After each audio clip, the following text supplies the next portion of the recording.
వినిపించుకోకుండా రాజుని తన సొంతం చేసుకోవడానికి దేవుడు తనకిచ్చిన మరో అవకాశం అని చెప్పి చాలా హ్యాపీగా ఫీల్ అవుతూ ఉంటుంది. కనకాన్ని తన అల్లుడిని చూడమని తీసుకుని వెళ్ళినా సరే కనకం అక్కడి నుంచి వెనక నుంచి ఎవరో పిలవడంతో వచ్చేస్తుందే తప్ప అక్కడ ఇక రాజునైతే కనకం చూడదు.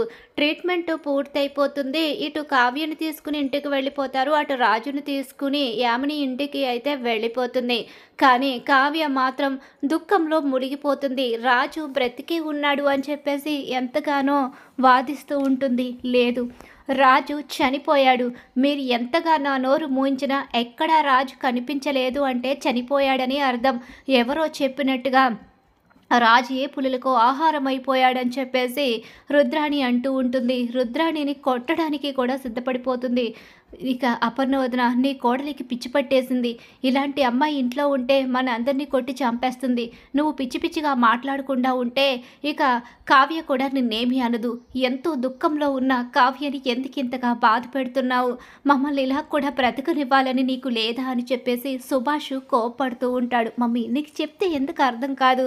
ఇంత బాధలో ఉన్నప్పుడు ఎందుకు వాళ్ళని ఏదో ఒకటి అంటావు? నీకు అర్థం కాదురా. వాళ్లకు వాస్తవాన్ని అర్థమయ్యేలా చెప్పాలి, లేకపోతే వాళ్ళు గతంలోనే ఉండిపోతారని చెప్పేసి రుద్రాణి అయితే రాహుల్తో చెప్తూ ఉంటుంది.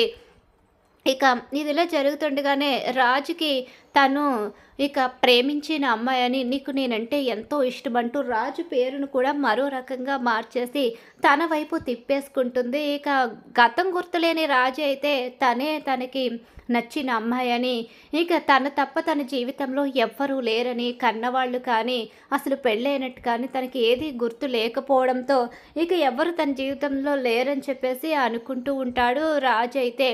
ఇక యామినియే తన సర్వస్వం అనుకుంటాడు రాజు. కానీ అంత అనుకున్న తన మైండ్ ఏదో డిస్టర్బెన్స్గానే ఉంటుంది. అసలు ఏం జరుగుతుంది?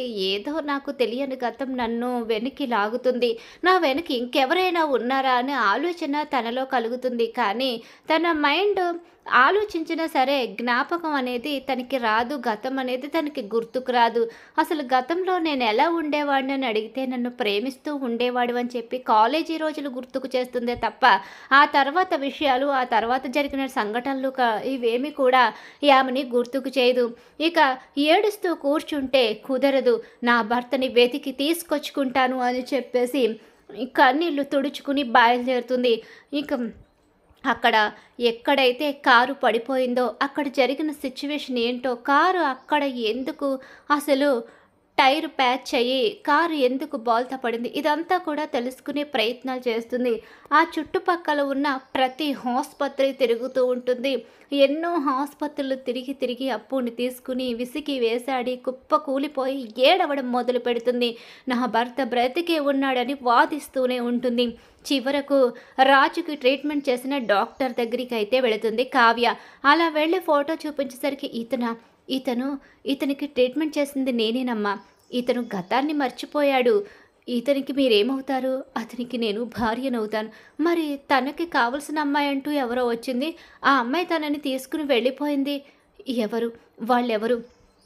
వాళ్ళెవరో రిసెప్షన్లో అడగండి, వాళ్ళకి సంబంధించిన డీటెయిల్స్ ఉంటాయి కదా అని చెప్పేసి ఇక చెప్పడంతో వాళ్ళకి సంబంధించిన డీటెయిల్స్ పూర్తిగా ఇవ్వదు. ఎందుకంటే నిజం తెలుసుకుని వచ్చే అవకాశం ఉందని చెప్పేసి ఏదో కొద్దిగా ఎక్కడెక్కడ డీటెయిల్స్ ఇస్తుంది.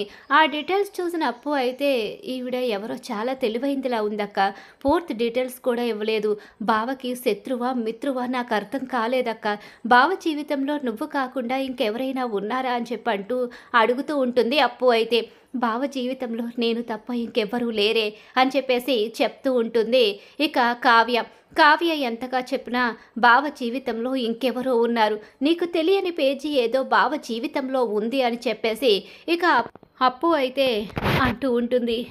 నీ గది మొత్తం ఒక్కసారి చూడక్క అని చెప్పేసి అనడం, ఇంటికి వెళ్ళి మొత్తం రూమ్ అంతా చెక్ చేయడం.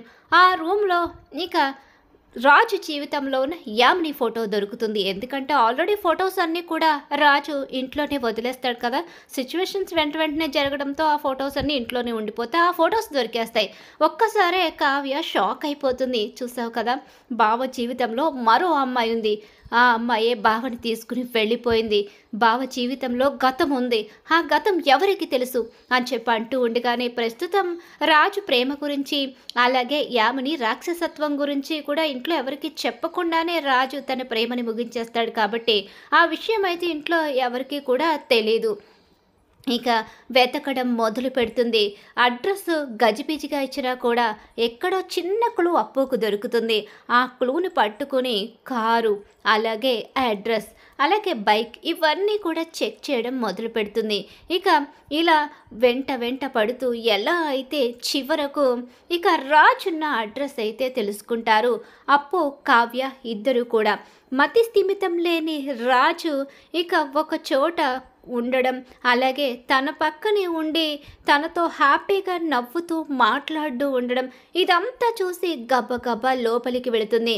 అలా వెళ్ళేసరికి ఇక ఏమండి అంటూ రాజు దగ్గరికి వెళ్ళేసరికి రాజు అయితే నువ్వెవరు అన్నట్టుగా చూస్తాడు రాజు.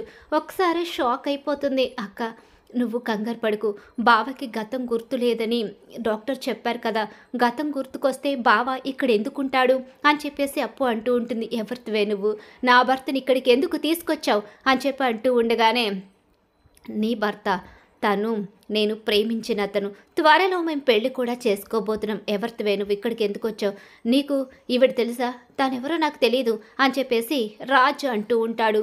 షాక్ అయిపోతూ ఉంటుంది.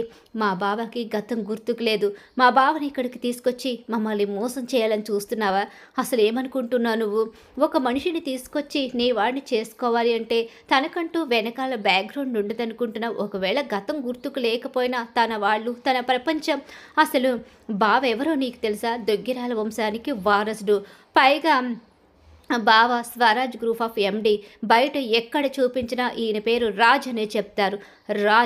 రాజు లాంటి వాళ్ళు ఎంతోమంది ఉంటారు. అలాంటప్పుడు ఎవరిని పరిచయం చేస్తారు. గతం గుర్తులేని రాజు ఏమీ చేయలేడు, తను నావాడు అని చెప్పేసి యామిని పంతానికి పోతూ నేను పంపించను, నాకు దక్కాలి అనుకుంది, ఆ భగవంతుడు ఈ రూపంలో ఇచ్చాడని చెప్పేసి కావ్యతో పోరాడుతూ ఉంటుంది. ఇక ఎప్పుడైతే తను అలా ఎదురు తిరిగి రాజుని పంపించనని చెప్పి అంటుందో చంప పగలగొడుతుంది. చంపేస్తాను నిన్ను, నా భర్తని నీవాడు అని, ఎంత గతం గుర్తు లేకపోతే మాత్రం నీ సొంతం చేసుకోవాలని చూస్తున్నావా, అది జరగని పని. నా భర్త ఎప్పటికీ నా సొంతమే, నా భర్త నాతో ఇక ఇలా విడిపోయే సమయం వస్తుంది అనుకోవచ్చు. ముందే తెలుసుకున్న నా భర్త నేను ఎక్కడున్నా నన్ను వదిలిపెట్టొద్దని నా దగ్గర మాట తీసుకున్నారు. ఆయన్ని వదిలిపెట్టే ప్రసక్తే లేదు, ఆయన మనసులో నీకు స్థానం లేదు, నువ్వు ఎప్పటికీ కూడా ఆయనకు ఏమీ కాలేవు, అడ్డుపడితే ఏం చేస్తానో నాకే తెలియదు అని చెప్పేసి చెంప పగలగొట్టి రాజుని తీసుకుని బయలుదేరుతుంది. నువ్వు తీసుకువెళ్ళిన రాజుని వెనక్కి తెచ్చుకుంటాను, రాజుని సొంతం చేసుకుంటాను అంటూ యామిని ఛాలెంజ్ చేస్తూ ఉంటుంది. నా నుంచి నా భర్తని లాక్కోవడం నీ వల్ల కాదు కదా, ఆ బ్రహ్మ వల్ల కూడా కాదు అంటూ కావ్య రాజుని తీసుకు బయలుదేరుతుంది.